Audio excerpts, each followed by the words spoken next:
At the corner of a deserted street, the night was pierced by the desperate cries of two little girls digging through a trash bin for food, one of them fragile in a wheelchair, the other shielding her sister from a ragged drifter who had begun to shove them cruelly.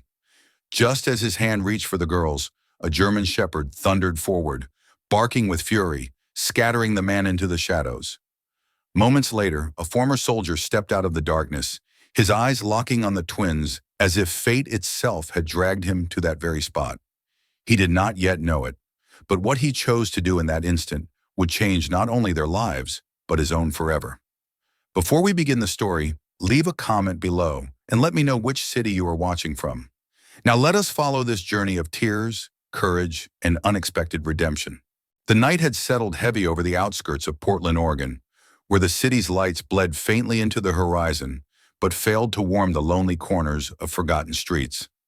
At a narrow crossroads, where cracked asphalt met weeds pushing stubbornly through, the only sound was the low hum of a flickering street lamp, struggling against the fog.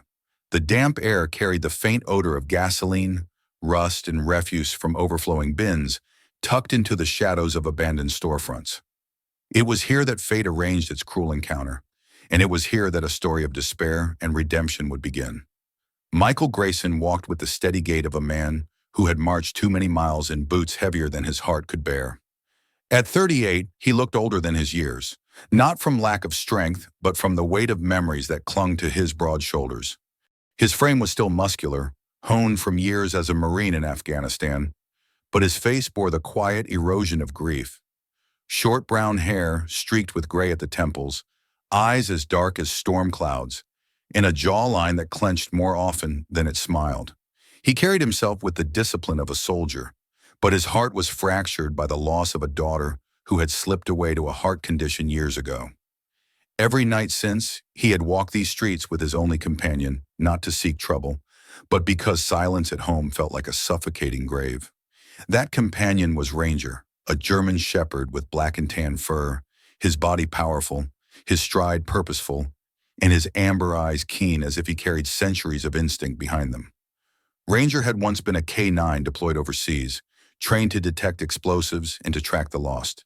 In one fateful mission, he had dragged an injured corporal out of rubble, his own leg gashed by shrapnel, yet he never let go until the man was safe. That act had retired him with honor, though a faint scar remained on his left flank, a badge of survival etched into his hide. Since then, he had been inseparable from Michael, their bond forged in the shared understanding of men and beasts who had seen too much. On this night, Ranger's ears pricked, his nose twitching, his muscles tense. He slowed, then jerked hard on the leash, a growl rumbling from his chest. Michael frowned, scanning the darkness, but before he could command restraint, Ranger lunged forward, pulling him toward the narrow lane where the trash bins leaned like broken teeth against the wall. From the shadows came the rustling sound of small hands, the pitiful clatter of cans, and then a whimper, so fragile it barely existed. Michael stopped cold. His heart squeezed in recognition of that sound, for it echoed a memory he had spent years trying to bury. The weak cry of his own daughter in the hospital bed, begging for comfort he had been powerless to give. He swallowed hard, his voice rough. "Ranger, steady." But Ranger was already moving, barking with urgency. The sight that emerged from the gloom nearly buckled Michael's knees. Two little girls crouched beside the trash bin, their figures thin and trembling.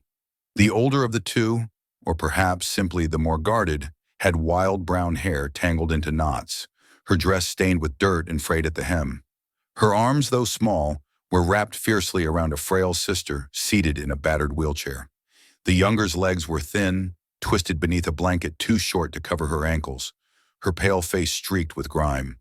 Her wide eyes glistened with fear, but her mouth pressed tight as if she had learned long ago that crying would not bring help. The other girl, the one standing, clutched a torn paper bag close to her chest, inside which rattled the last crumbs of stale crackers. They were Clara and Lily, 7-year-old twins, identical in bone structure, yet different in the way hardship had carved them. Clara, the one in the wheelchair, bore the fragility of an accident she could not control. The twisted steel of a drunken stepmother's cruelty had once sent her tumbling down the stairs, leaving her legs powerless, her spirit forced into silence. Lily, standing guard with fierceness that belied her size, had grown hardened, her small fists ready to fight for scraps, her gaze suspicious of any adult who might come near.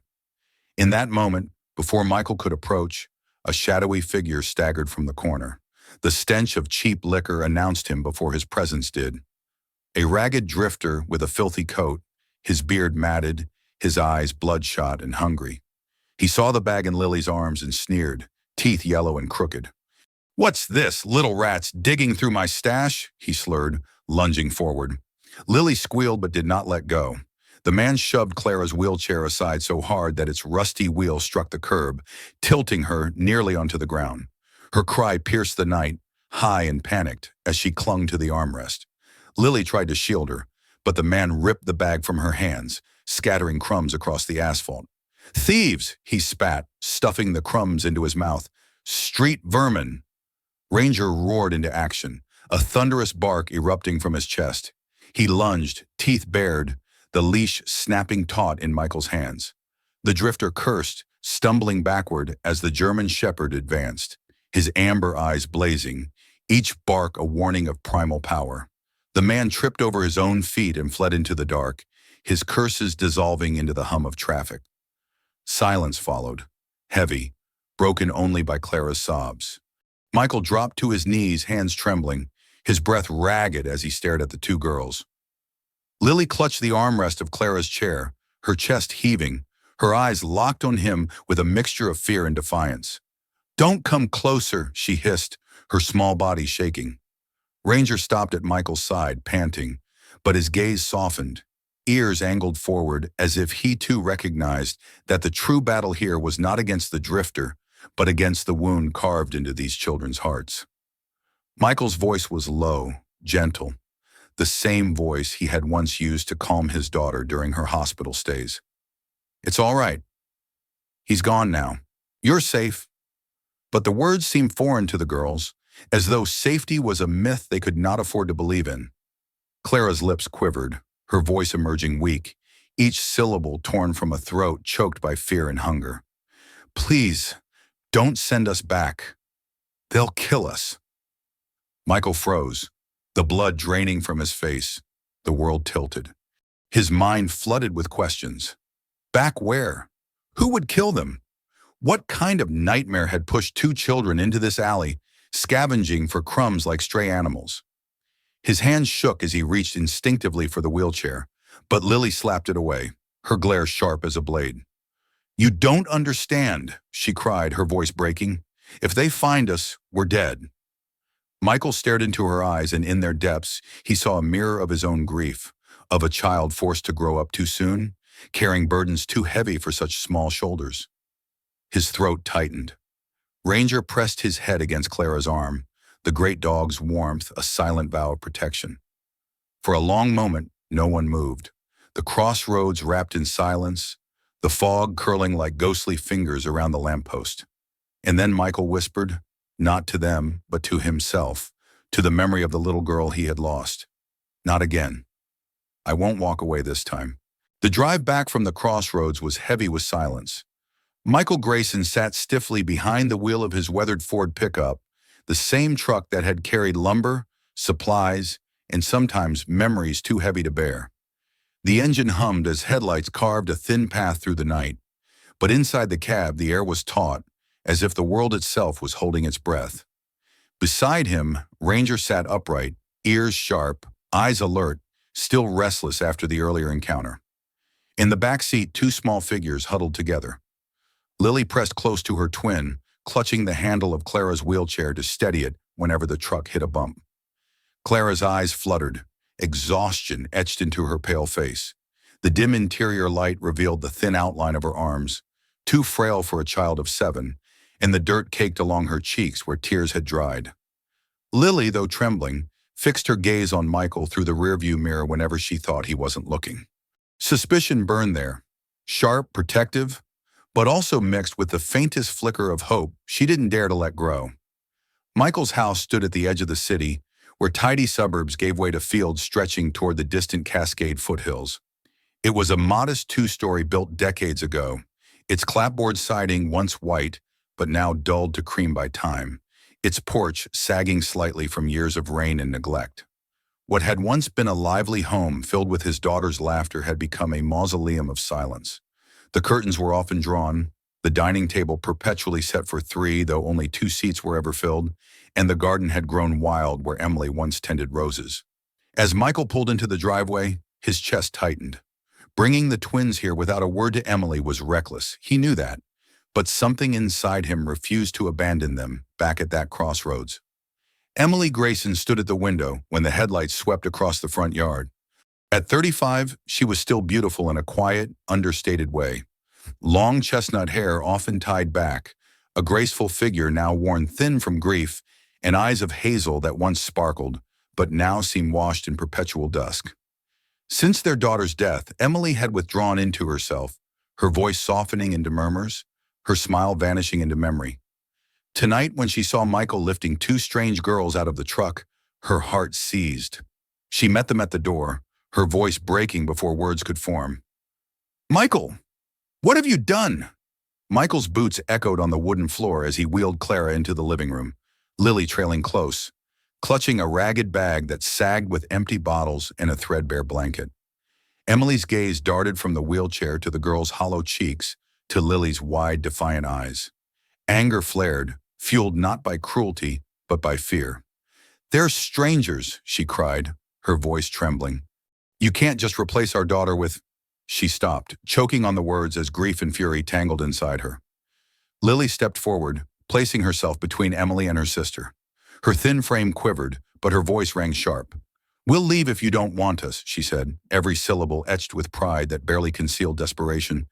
"But please, let Clara eat first." The plea cut through the room like a blade. Emily's lips parted, but no sound came. She turned away, her arms wrapped around herself, retreating upstairs before tears betrayed her. Michael stood in the silence left behind, his jaw clenched, guilt and sorrow weighing him down. He carried Clara gently onto the couch, and Ranger padded forward, resting his massive head on the girl's knee. Clara flinched at first, then slowly reached out to touch the scarred fur on Ranger's flank. The dog's eyes softened, and a faint smile ghosted across her tired face. Lily sat rigid beside her, still gripping the bag. Michael noticed a torn photograph sticking out from its pocket. When he reached to help tuck it away, Lily snatched it back, but not before he glimpsed the image. A grand house with tall windows and ivy curling across its stone walls. The photo was creased, edges burned, as though someone had tried to erase it. He didn't press, not yet, but the sight settled deep in his thoughts like a seed waiting to sprout.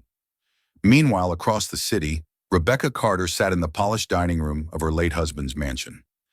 At 32, Rebecca was the embodiment of cultivated elegance.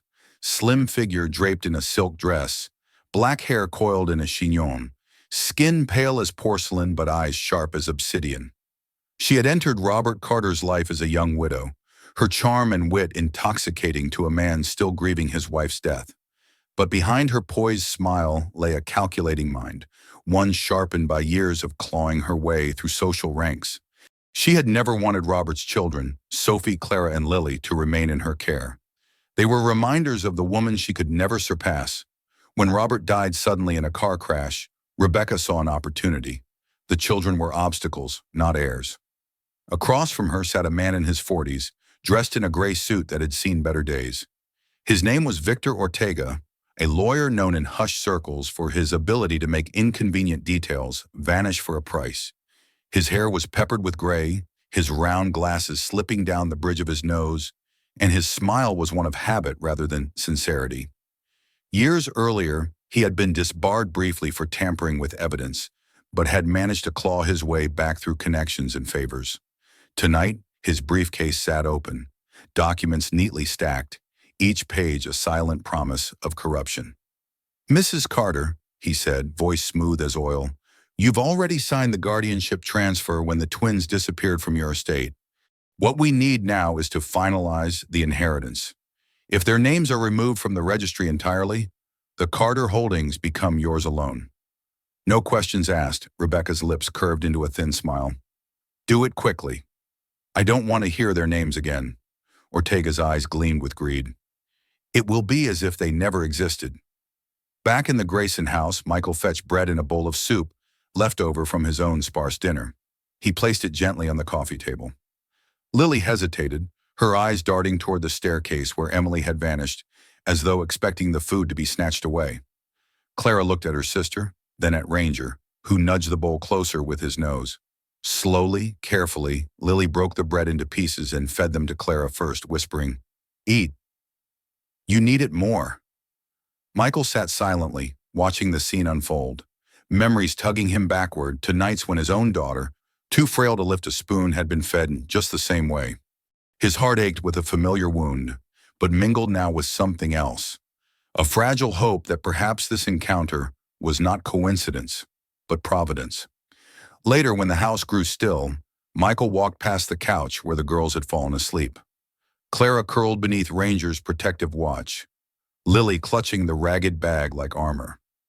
He paused, staring at the torn photograph sticking out once again. He pulled it free, studying the image under the dim light. The house looked familiar, too grand to belong to anyone ordinary. Something inside him whispered that this photograph was not just a keepsake, but a key. He slipped it carefully back into the bag, his mind already turning. Ranger shifted, lifting his head as if sensing his thoughts, his amber eyes glinting. "We'll find out," Michael murmured. "Whatever this is, we'll find out." Morning sunlight filtered weakly through the curtains of the Grayson house, casting pale stripes across the wooden floor. The smell of coffee lingered faintly, but there was no warmth in it. Michael sat at the table with his laptop open, his jaw tight, his brow furrowed as he read the glowing headlines plastered across every news site and social feed. The image at the center of the storm froze his blood. Lily caught on blurry surveillance footage in a supermarket aisle, slipping a carton of powdered milk into her tattered bag. The caption blazed in scarlet letters, "Illegitimate child of war veteran caught stealing proof of secret family."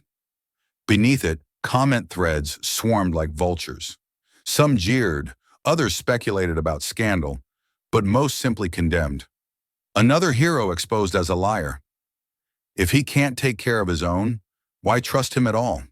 Blood will out, a thief's child will always be a thief. Lily sat on the couch nearby, staring at the screen as if trying to will the image to vanish. Her small fists clenched until her knuckles whitened.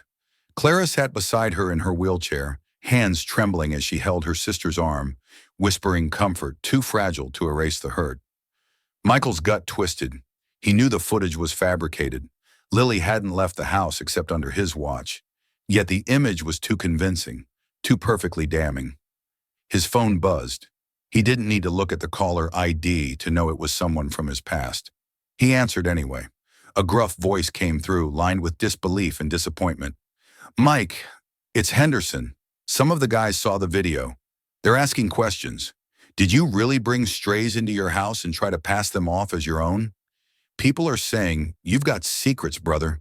You owe us the truth." Henderson had been his squad leader once. A man who had dragged him out of enemy fire. A man Michael had trusted with his life. Hearing suspicion in his tone cut deeper than any bullet wound. Michael's voice cracked with restrained fury. "Don't believe everything you see online. Those kids aren't thieves, and they aren't mine. They're victims."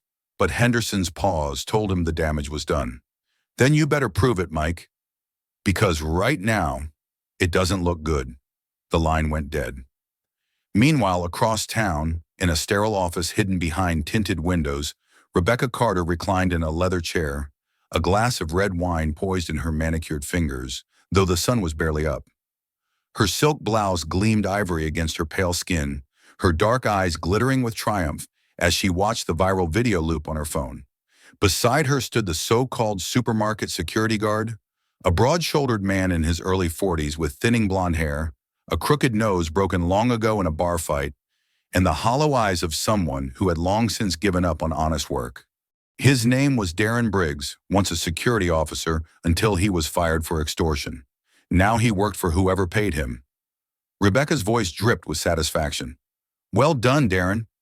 You played your part perfectly. Darren shrugged, his rough voice flat.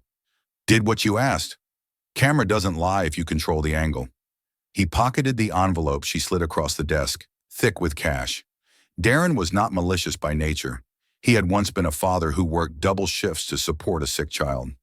But after his daughter's death from untreated pneumonia, bitterness corroded what little morality he had left.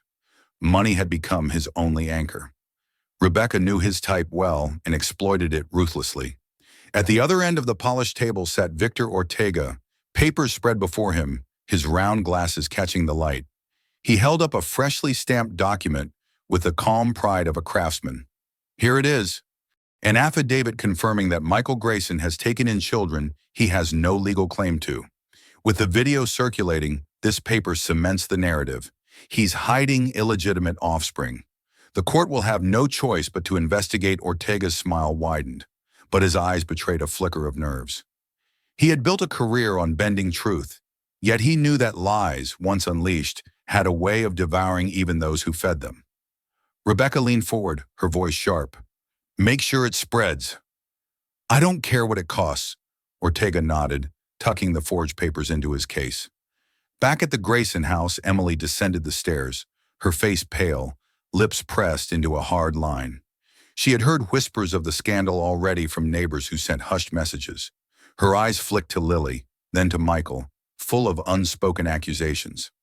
The whole city is talking, Michael. They say she's your blood, that you've been hiding something from me. Michael stood, fists clenching. It's not true. You know me, Emily shook her head, her voice breaking. I thought I did. Her grief-hollowed heart twisted tighter. To her, the sight of another girl being compared to the daughter she had lost was unbearable. Yet when she looked at Clara's frightened eyes and Lily's trembling lip, another part of her stirred the mother she had once been, aching to resurface. In that moment, Clara surprised them all. She leaned forward in her wheelchair, her voice barely audible yet steady. It wasn't Lily, she whispered. The room stilled. It was me. I tried to take it for her. The words hit like shrapnel, slicing through the air. Lily's eyes widened. No! Don't say that! But Clara pressed on, her frail body trembling. She's always protecting me. I just wanted to do something for her.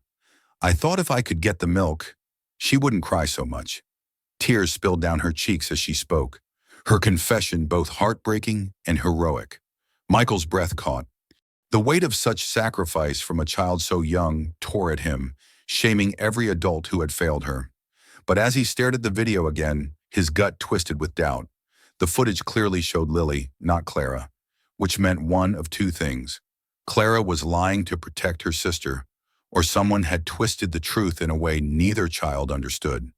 The plot thickened when Ranger padded toward the discarded bag by the couch. He nosed it open, dragging out the torn photograph Michael had seen the night before. This time, a corner of the image revealed more than before. Not just the Grand Carter estate, but the faint outline of three small figures on its steps. Two identical girls and an older sibling whose face had been deliberately burned away. Michael froze, recognition sparking. There was more to this than runaway orphans. These girls had once belonged to wealth, to status, and had been erased deliberately. He tucked the photo into his pocket, his mind racing with questions. Outside, the world turned uglier by the hour. Reporters gathered at the gates of the Grayson property, cameras flashing, voices shouting. One reporter, a young woman named Claire Monroe, barely 27, with sharp cheekbones and ambitious eyes, fought her way to the front. She was new to the city press scene, eager to make a name for herself. Her blonde hair, always tied in a professional bun, framed a face both determined and wary of compromise. Claire had grown up in foster care herself, abandoned by parents who chose addiction over responsibility. Because of that, she had sworn to expose injustice, but the media world rewarded scandal, not truth. Now she held a microphone toward Michael's door, torn between ambition and empathy. She didn't know yet which would win. Inside, the twins clung to each other as night fell. Michael paced, fury simmering. Emily sat apart, torn in silence. The lies were spreading, poisoning everything. He knew this was only the beginning, a trap carefully set, its jaws closing tighter with each passing hour.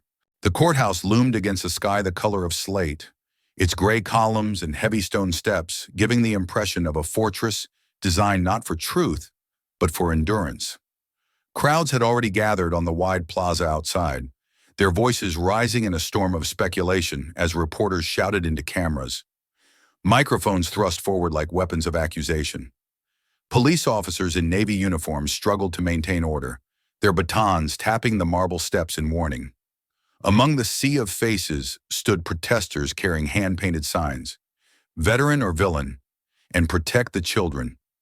The twin sisters, Clara and Lily, clung tightly to each other as Michael guided them through the throng, Ranger walking on their flank like a sentry carved from living muscle and loyalty. Emily trailed behind, pale but resolute, her hazel eyes fixed on the courthouse doors, as though stepping inside meant walking into a battlefield more terrifying than any war. Inside, the courtroom smelled faintly of polished wood and old paper. High windows let in a gray wash of daylight, casting long shadows across the rows of benches filled with spectators. The judge presided from a high bench, a man in his 60s with thinning silver hair, spectacles balanced on the edge of his nose, and a reputation for severity. Judge Warren Middleton had grown up the son of a coal miner in Pennsylvania and worked his way to law through scholarships and relentless determination. That background had forged him into a man with little patience for theatrics, but a sharp instinct for deceit. His gravelly voice cut through the murmurs as he struck his gavel. This court is now in session. The custody of Clara and Lily Carter will be heard today. Victor Ortega rose first, his black suit pressed to perfection, crimson tie knotted like a blade against his pale shirt. He spoke with the assurance of a man used to bending narratives to his will. "Your Honor," he began smoothly, holding up a flash drive, "this evidence demonstrates not only that these children are unfit to remain in the chaotic care of Mr. Michael Grayson, but that they themselves have engaged in theft and violence. The video will speak for itself." The lights dimmed as a screen descended. The grainy footage played. Lily crouched in a supermarket aisle, slipping the carton of milk into her bag. Gasps rippled across the spectators. Ortega's lips curved into a self-satisfied smile. "This, Your Honor, is not the behavior of innocence." Rebecca Carter entered next, her heels clicking sharply against the hardwood as though each step was rehearsed. Dressed in a navy dress that radiated sophistication, her black hair swept back in a flawless twist, she looked every inch the grieving widow turned victim of circumstance. At 32, her beauty was sculpted and deliberate, but the coldness in her eyes betrayed the performance. She sat behind Ortega, her presence commanding attention. When called forward, she introduced a witness, a woman in her early 40s with tightly wound curls, wearing an austere gray coat. Her name was Sylvia Kent, once a maid in the Carter household. Sylvia had been dismissed after Rebecca accused her of negligence, and bitterness had since calcified into resentment. Offered money and favor, she had agreed to Rebecca's scheme. Her voice rang out, smooth but practiced. "I saw Clara strike her sister once, in desperation for food. She is not the angel you imagine." Murmurs rose. Clara's face drained of color. Lily shot to her feet, her voice cracking with rage. "She can't even stand. She's in a wheelchair." The courtroom froze, silence falling like a curtain. Even Judge Middleton paused, his gavel hovering midair. Sylvia faltered, her rehearsed poise shaken. Clara's eyes welled with tears, her hands gripping the wheels of her chair as though to remind herself of her broken legs. Michael clenched his fist, but before he could speak, Emily rose. Until this moment she had sat apart, her grief like armor. But something inside her snapped as she saw the girls accused of cruelty they could not commit. She stepped forward, her voice trembling, yet loud enough to pierce the silence. "I saw this child stay awake all night to soothe her sister," she cried, pointing at Lily. "I saw Clara give up her portion of bread just to make sure Lily would not go hungry. These are not thieves. They are survivors." Her words cracked with raw emotion, and for the first time, she looked like the mother she had once been. The spectators shifted uneasily. Some wiped their eyes, others whispered among themselves. Rebecca's jaw tightened, her carefully constructed mask beginning to crack. Ortega scoffed. "Your Honor, Sympathy is not evidence. We require facts, not sentimentality. But before Judge Middleton could reply, a frail voice rose from the gallery. Then let me speak the truth. Heads turned as an elderly woman stood, leaning heavily on a cane. Her silver hair was pulled into a loose bun, her back stooped with years, yet her eyes blazed with clarity. She introduced herself as Martha Lewis, a neighbor who had once lived across from the Carter estate. Martha was 74, a retired school teacher who had taught for 40 years before illness had forced her to slow down. Her thin frame bore the weight of arthritis, her hands trembling slightly as she gripped the cane, but her voice was steady with conviction. I witnessed Rebecca Carter drive these children out of their home. It was raining that night, cold and merciless. Clara fell down the steps when she was shoved outside. That fall is why she cannot walk today. I heard the girls crying, begging their stepmother not to abandon them, but Rebecca shut the door. She did not look back. Gasps erupted. The courtroom dissolved into chaos. Judge Middleton hammered his gavel repeatedly. Order! Order in this court. Rebecca leapt to her feet, her composure shattered. She's lying! A bitter old woman trying to slander me. But Martha did not flinch. She lifted her chin, her eyes narrowing. I taught your late husband's first wife when she was a girl. I know the truth of this family, and I will not be silent. The judge leaned forward, his expression grim. This testimony will be entered into the record. A full investigation will be ordered. Ortega's face paled, his confident smile curdling into unease. Rebecca clenched her fists, nails digging into her palms, her mask of elegance collapsing under the weight of accusation. As the gavel struck once more, adjournment was declared. Michael reached for the twins, his hands steady, his eyes burning with both relief and resolve. Emily stood close, placing a trembling arm around Clara's shoulders. The spectators whispered, their judgment shifting, the narrative unraveling. Outside, the storm of cameras still waited, but inside something had changed. A shadow had been lifted, though the battle was far from over. Ranger pressed his head against Michael's leg, his amber eyes fixed on the door, as if sensing that danger lingered still beyond these walls. The morning sun poured across the courthouse steps like a benediction, scattering the shadows that had clung to the Grayson family for weeks. News crews clustered along the sidewalks, their cameras already buzzing with headlines that would soon sweep across every television screen in the country. Rebecca Carter, once poised and untouchable, stumbled down the marble steps in handcuffs, her hair disheveled, her navy dress wrinkled and damp with cold sweat. She screamed curses at anyone who would listen, but her voice was drowned beneath the swell of the crowd. Victor Ortega followed close behind, shackled wrists hidden beneath the folds of his expensive suit. His face, normally lit with arrogance, was now gray and hollow, his eyes darting like a rat cornered in daylight. Federal agents led them both toward the waiting police vans. For years, Ortega had perfected the art of bending the law into shadows, but today those shadows had collapsed, leaving only the stark light of consequence. Rebecca, once a master of appearances, had become the face of cruelty itself. Inside the courthouse, Michael Grayson stood with Emily at his side. His shoulders, always broad, seemed heavier than usual, but his eyes were steadier than they had been in years. Emily's hand rested lightly on his arm, not merely for support, but in a quiet acknowledgement that something had shifted inside her heart. Behind them, the twin girls waited, their presence small but unshakable. Clara's wheelchair gleamed under the filtered light from the tall windows, Lily's messy blonde hair falling in wisps over her thin face.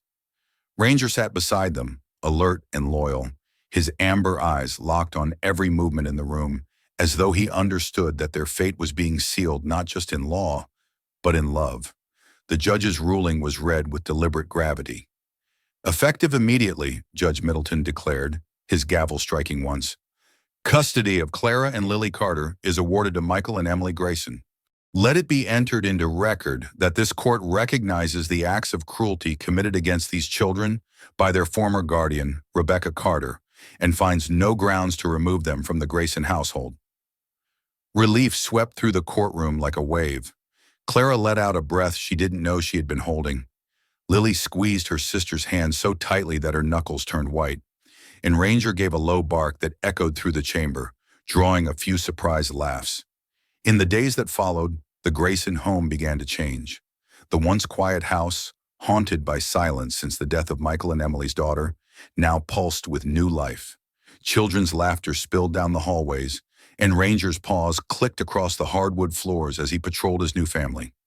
Emily, who had once resisted their presence, found herself pausing at doorways just to watch the girls sleep, their fragile breaths rising and falling in rhythm. She saw in them not replacements for the child she had lost, but souls who needed a mother's arms to heal. One bright afternoon, the town gathered in the local school auditorium. It was a modest building of red brick and high windows, but inside it brimmed with families, teachers, and students waiting for the annual essay reading. Michael and Emily sat in the front row, the twins beside them. Lily tugged nervously at Clara's sleeve, whispering encouragement, while Clara adjusted her hands on the wheels of her chair. Dressed in a pale blue dress that Emily had ironed carefully that morning, Clara looked fragile yet luminous, like a flame refusing to be extinguished. When her name was called, a hush fell over the room. Clara wheeled herself slowly to the center of the stage, her hands trembling slightly but her chin lifted high. The microphone loomed before her, and for a moment, the auditorium seemed impossibly vast. She unfolded the paper in her lap, her voice wavering as she began, but each word carried the weight of her heart. "My dream home," she read softly, "isn't gold or cars. It isn't marble floors or chandeliers. My dream home is a place where no one pushes my chair away, where my sister laughs without fear, and where a dog barks to protect us when the world tries to take what little we have. My dream home is a place where love doesn't vanish when storms come. It grows stronger." Silence followed, heavy and sacred. Then a sniffle broke somewhere in the crowd, followed by another, until the entire room shimmered with tears. Mothers reached for their children's hands. Fathers bowed their heads. And then, as if commanded by an unseen conductor, the audience rose to their feet in a thunderous standing ovation. Clara blinked, stunned by the applause, her cheeks flushing with both pride and disbelief. Emily could not remain seated. She rushed forward, climbing onto the stage and dropping to her knees beside Clara's wheelchair. Tears streamed freely down her cheeks as she wrapped her arms around both girls, pulling Lily close as well. Her voice trembled but rang clear enough for all to hear. "Come home, daughters." For the first time, she did not hesitate over the word. The crowd erupted into fresh applause, but for the Graysons, the world had already narrowed to the warmth of that embrace. Michael stood below the stage, his vision blurred by tears he refused to wipe away. He had fought wars, faced enemies with rifles and grenades, but never had he seen courage like the courage of these two small girls. Lily clutched his hand tightly, her eyes glistening. "Dad," she whispered, the words so soft it might have been lost in the noise. Yet it reached him like a promise. His heart clenched, both in pain and in healing. He squeezed her hand back, nodding, unable to speak past the lump in his throat. Ranger, sensing the gravity of the moment, padded forward and settled at Clara's feet. His large frame curled protectively beneath her chair, his tail thumping once against the stage floor. Clara reached down, her small hand tangling in the thick fur at his neck. "You're part of our dream home, too," she whispered. The dog closed his eyes, a low rumble of contentment vibrating in his chest. That night back at the Grayson house, the family gathered around the dinner table. It was not extravagant, just roasted chicken, fresh bread, and a pie Emily had baked with Lily's eager assistance. But the air carried the richness of something far more precious. Laughter replaced silence. Conversation replaced grief. And for the first time in years, Michael and Emily looked at each other not through the haze of loss, but through the clarity of renewal. As the evening waned, the twins settled into their new room, Emily tucking them in while Michael leaned in the doorway. Ranger stretched across the rug like a sentinel. Clara whispered drowsily, "This feels like home." Lily nodded, her eyes heavy with sleep. Michael's chest swelled with emotion. The wounds of the past would never vanish, but love had found its way back, stitching the broken pieces into something whole. Outside, the night spread its quiet embrace over the city. Inside, the Grayson family finally knew peace. The shadows of betrayal and loss had been replaced by the light of belonging, And in that light, they discovered that home was not built of walls or wealth. It was built of hearts bound together by love, trust, and the courage to begin again. Sometimes miracles do not arrive with thunder and lightning. Sometimes they come quietly, through the bark of a faithful dog, the hand of a soldier who refuses to turn away, or the laughter of children who were once forgotten. Perhaps this is how God still works among us, weaving his mercy into ordinary days, reminding us that love is the greatest shelter of all. And maybe you too have seen such miracles in your own life. A neighbor who offered help when you least expected it, a stranger's kindness that felt like an answer to prayer, or the strength to endure one more day when you thought you could not. These are not accidents. They are reminders that God never abandons his children. If this story touched your heart, please share it with someone who needs hope today. Leave a comment below and tell us where you are watching from so we know this message of love has reached you. And don't forget to subscribe to our channel for more stories of healing, courage, and faith. May God bless you, may he guard your family, and may he keep your heart open so that when the next miracle passes by, you will be ready to see it.